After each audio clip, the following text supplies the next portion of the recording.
Здравейте хора, аз съм Твърксър и днес, както ще играем нещо на моя компютър с мен и искам да ви покажа как да си изтеглите новата CSGO, този мод на CSGO, да. Влизате в този сайт, ще го има в описанието и както видите качвам клипа.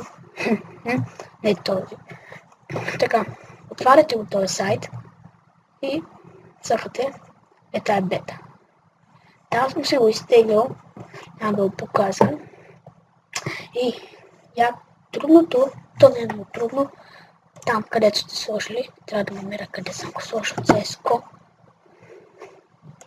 Така, ето, това е папката, където се изтеглил CSGO. Отваряте, премествате и това CSGO F на Steam, където сте си сложили това. И Maps на Source Mod, обаче къде е моето Source Mod? Забравя. Омага, къде имате ли Source Mod, бе? Steam Apps. Ето, Source Mod и слагате това. Тук. Да. Това линк ще го има в описанието. И сега хора, малко ще подсъкаме CSGO. Връщаме се, когато пуснем.